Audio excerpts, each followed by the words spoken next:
Hello students, આજે આપણે સર્વેઇંગની લેક્ચરની અંદર લાસ્ટ ટાઈમ આપણે ફિલ્ડ બુક વિશે જોયું હતું, પણ લાસ્ટ ટાઈમ એક વસ્તુ આપણે થોડી ટાઈમના કારણે રહી ગઈ હતી, તો એને ખાલી આપણે એક વખત જોઈ લઈશું કે જે ફિલ્ડ બુક હોય છે આપણી, એની અંદર લખવાની મેથડ કઈ રીતની હોય છે, કે ઉપરથી નીચે અથવા તો છેલ્લા પત્તીથી સ્ટાર્ટ કરવાનું, આવા ઘણા બધા એમાં આપણને રીઝન આપેલા છે કે કેમ પાછળથી કરવું કાં તો શું, તો એ આપણે જોઈશું. તો સૌપ્રથમ ફિલ્ડ બુક હોય છે એની અંદર શરૂઆત છેલ્લા પાના પરથી કરવામાં આવે છે, એટલે કે આપણી જે ફિલ્ડ બુક હોય એના લાસ્ટ પાનાથી આપણે લખવાનું સ્ટાર્ટ કરીશું.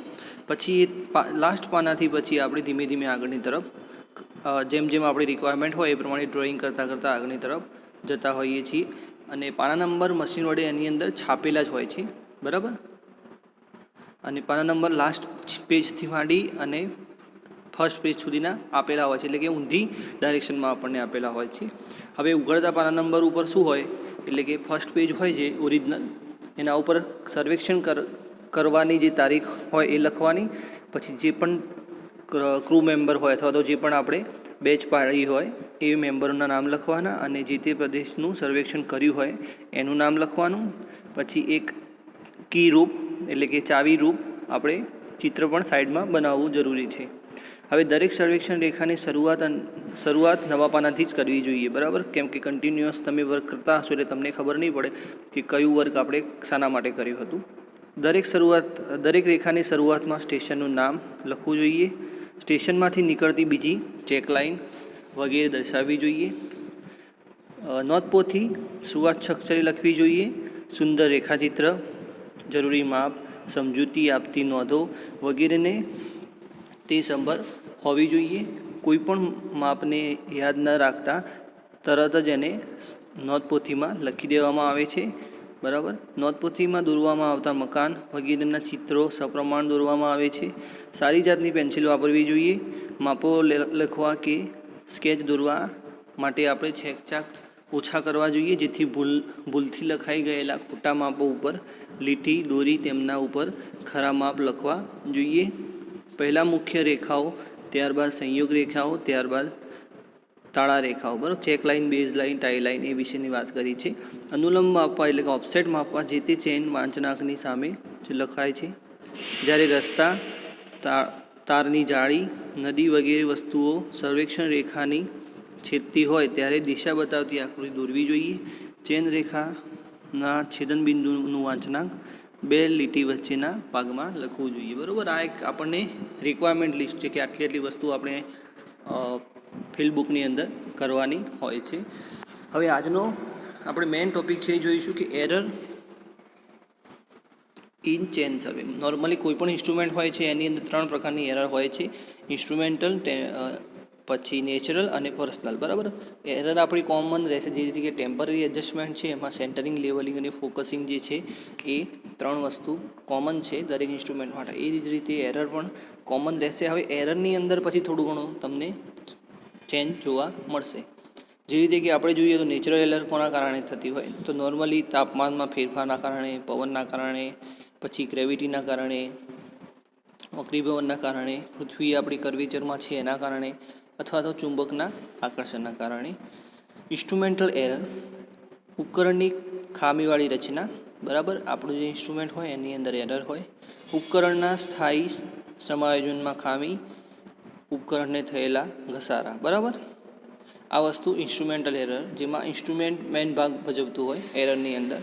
હવે પર્સનલની અંદર એવું કહે છે કે સર્વેક્ષકનો બિન અનુભવ, એટલે કે કોઈ ઇન્સ્ટ્રુમેન્ટ વિશે જાણકાર ના હોય અને પહેલી વખતે કામ કરતો હોય ત્યારે સર્વેક્ષણની બિન આવડત વગેરે કારણો આવતી ત્રુટીઓને વ્યક્તિગત ત્રુટી કહે છે, બરાબર. એટલે ટૂંકમાં જે ઓબ્ઝર્વર હોય અથવા તો સર્વેયર હોય આપણો, જે રીડિંગ લેતો હોય એમાં ખામી હોય તો એને પર્સનલ કહીશું. ઇન્સ્ટ્રુમેન્ટની અંદર હોય તો ઇન્સ્ટ્રુમેન્ટ, નેચરની અંદર જે હોય છે એને નેચર તરીકે જાણતા હોઈએ છીએ આપણે. હવે આપણે આગળ જોઈશું તો આપણને અલગ અલગ સંજ્ઞાનો ઉપયોગ કરવો જોઈએ. જ્યારે ડ્રોઈંગ કરતા હોય, ચેન સર્વે કરતા હોય એટલે અલગ અલગ સંજ્ઞાનો આપણે ઉપયોગ કરી અને વસ્તુ બતાવતા હોય. જે રીતે કે સ્કૂલ પુલ હોય, પછી બિલ્ડિંગ હોય, હોસ્પિટલ હોય, કેનાલ હોય, રોડ હોય, રેલવે હોય, તો એની માટે અલગ અલગ સાઇન આપેલા છે અહીં આપણને. તો ડાયરેક્શન બતાવો એટલે કે નોર્થ ડાયરેક્શન માટે આપણને સાઇન આપેલું છે, મેઇન સ્ટેશન માટે, ચેન લાઇન માટે, ટાવર સ્ટેશન માટે, પછી બેન્ચમાર્ક માટે. એ જ રીતે આગળ જોઈએ તો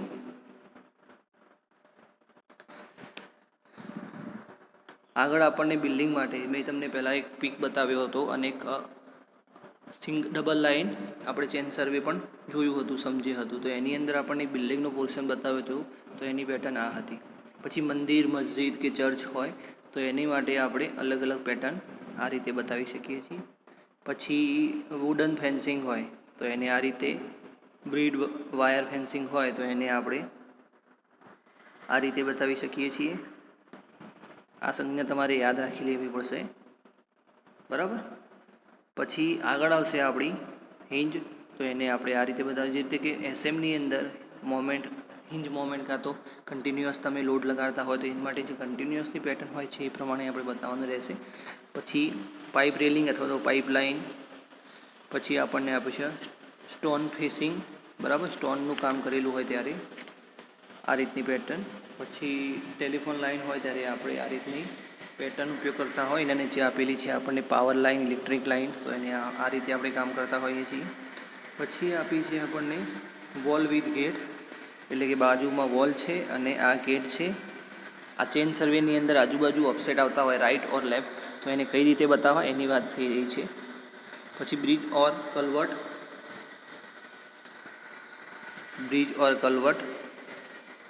પછી છે રિવર એન્ડ કેનાલ, બરાબર. રિવર અને કેનાલ માટે આપણે આ રીતે ફિગર બતાવતા હોઈએ છીએ. હવે આગળ થોડા જઈશું. આ બહુ જ કામનું છે, બરાબર, એક્ઝામમાં વારંવાર પૂછાતું હોય છે 1 માર્ક્સની અંદર પણ. તો લેક અથવા તો પોન્ડ હોય તો એના માટે આ સંજ્ઞા, પછી ઓપન વેલ, પછી ઇમ્બેકમેન્ટ, પછી કટિંગ. જ્યારે પુરાણ અને ફિલિંગ કર્યું હોય તો એના માટેની આ સાઇન વપરાતી હોય છે. આ જરા તમે ધ્યાનથી જોઈ લેજો, પુરાણ અને કટિંગ માટેની. પછી છે railway line, single railway line, પછી ડબલ રેલવે લાઇન, પછી ટ્રી પ્લાન્ટેશન કરેલું હોય અથવા તો જંગલ હોય અથવા તો મેસી લેન્ડ હોય, બરાબર, પાણીવાળો વિસ્તાર જેની અંદર નાનું નાનું ઘાસ આપણને જોવા મળે અથવા નાની નાની વનસ્પતિ જોવા મળતી હોય છે. પછી આ એક છે ગ્રાસલેન્ડ અથવા તો ગાર્ડન. પછી છે કલ્ટિવેટેડ લેન્ડ, પછી છે બેરેન લેન્ડ, ઓર્ચાર્ડ, પછી રેલવે બ્રિજ, પછી છે ટનલનું એક આ ડોટેડ લાઇન હોય છે, બરાબર, જેને આપણે ગ્રાઉન્ડની અંદર કામ કર્યું એટલે ડોટેડથી બતાવવામાં આવે છે. Boundary line. પછી ડેમને આ રીતે બતાવીએ છીએ.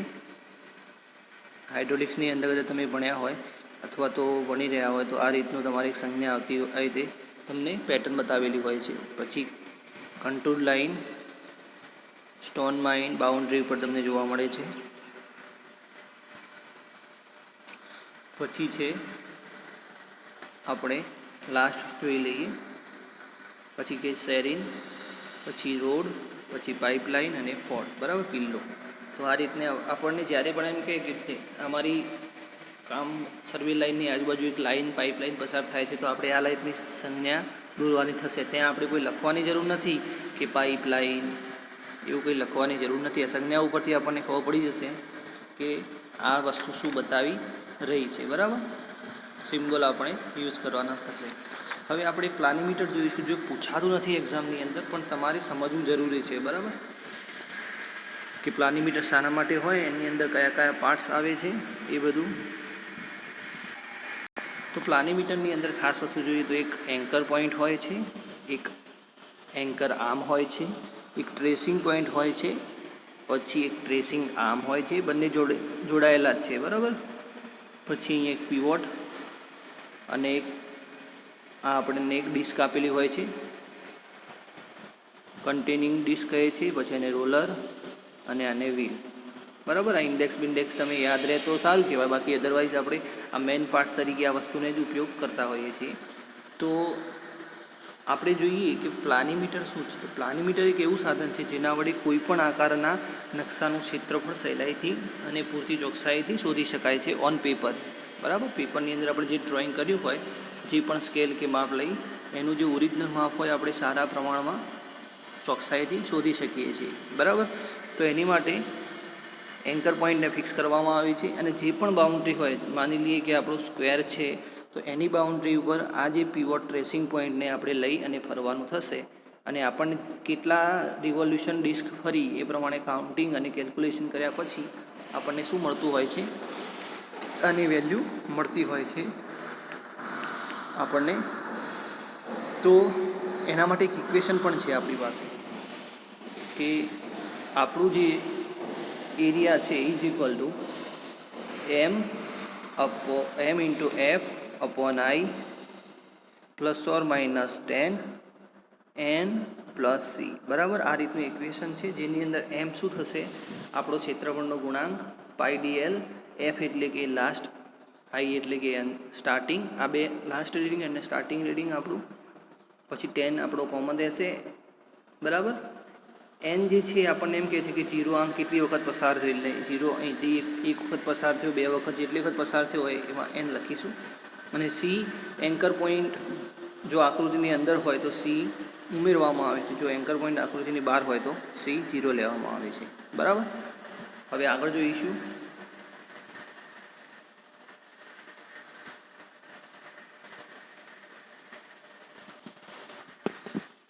તો પ્લાનીમીટર જે છે મેં તમને કીધું એ પ્રમાણે, હવે પ્લાનીમીટરમાં બે પ્રકાર છે, એક છે એમ્સલર પોલાર પ્લાનીમીટર અને એક રોલર પ્લાનીમીટર. હવે પ્લાનીમીટરમાં મેં તમને બતાવ્યું કે anchor point, anchor arm, tracing point, tracing arm, બરાબર. આ જે ભાગ આપણને આપેલા છે એના વિશે આપણે બેઝિક નોલેજ જોઈ લઈશું. તો એન્કર પોઈન્ટની અંદર એન્કર પોઈન્ટ એક અણીદાર સોય હોય છે જેને કાગળ ઉપર ફિક્સ કરવામાં આવે છે. એન્કર પોઈન્ટ પોતાના સ્થાનથી ખસી ન જાય એટલે એના ઉપર એક વજન આપવામાં આવે છે, બરાબર.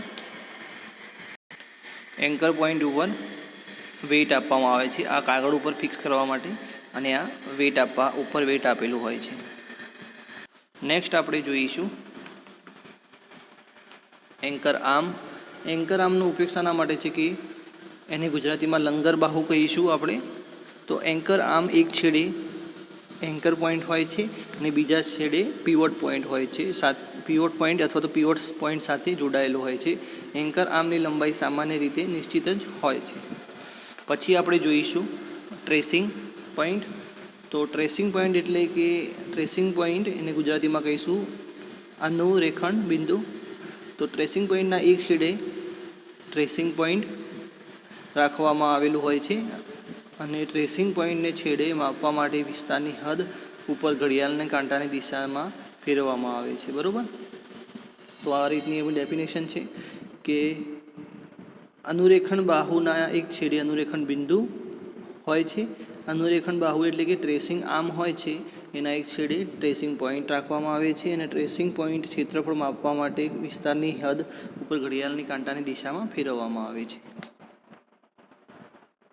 હવે ટ્રેસિંગ આર્મ જોઈ લઈએ. તો ટ્રેસિંગ આર્મ કોને કહીશું, તો અનુરેખણ બાજુ એટલે કે અનુરેખણ આર્મ, ટ્રેસિંગ આર્મ અથવા તો અનુરેખણ બાહુ એક છેડે ટ્રેસિંગ પોઈન્ટ રાખવામાં આવેલું હોય છે. અનુરેખણ બાહુની નિશ્ચિત લંબાઈ નિશ્ચિત હોતી નથી, પરંતુ નકશાના સ્કેલ પ્રમાણે લાંબી ટૂંકી કરવી પડે છે. અનુરેખણ બાહુની લંબાઈ ક્લેમ્પની મદદથી અને સ્લો મોશન સ્ક્રૂ વડે લંબાવી અને ઘટાડી શકાય છે. પછી આવશે આપણું સંકલન બિંદુ એટલે કે ઇન્ટેરેજન યુનિટ. એની અંદર વાત કરીએ તો આપણે એક વખત ફિગરની અંદર જોઈશું.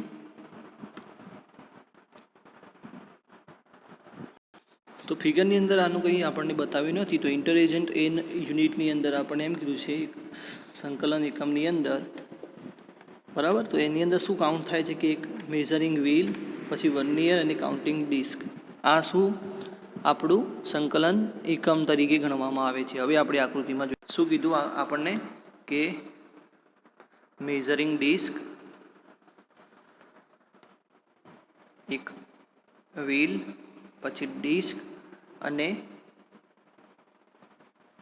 વર્નિયર, બરાબર. અહીં વર્નિયર આપણને જોવા મળે. આ ત્રણ વસ્તુ શામાં એડ થશે, આપણું સંકલન એકમ એટલે કે ઇન્ટરેજન્ટ યુનિટની અંદર કાઉન્ટ થશે, બરાબર. પછી એક લાસ્ટમાં આપણને એક છે કે ઝીરો સર્કલ કોને કહીએ.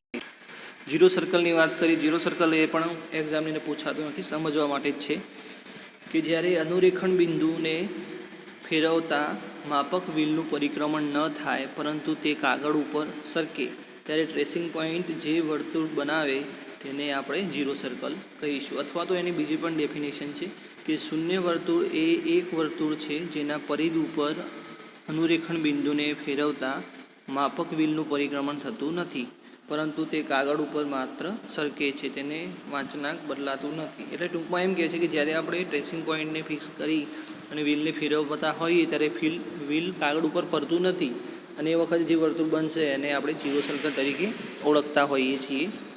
તો આજે આપણે થિયરી આપણી પતી ગઈ છે. હવે નેક્સ્ટ ટાઈમ આપણે એક્ઝામ્પલ સ્ટાર્ટ કરીશું આના.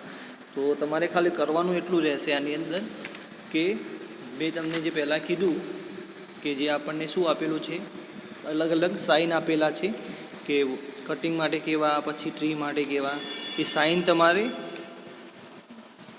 શું કરી મને ડ્રો કરીને મોકલવાના છે. કયા કયા તો હું અહીંયા નંબર લખી દઉં છું, મેં આની અંદર આપ્યા છે એ પ્રમાણે.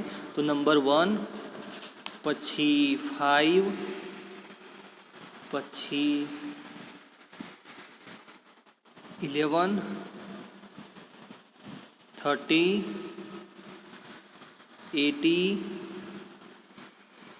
22, 25, 31, 37 અને એક રહી ગયું આપણું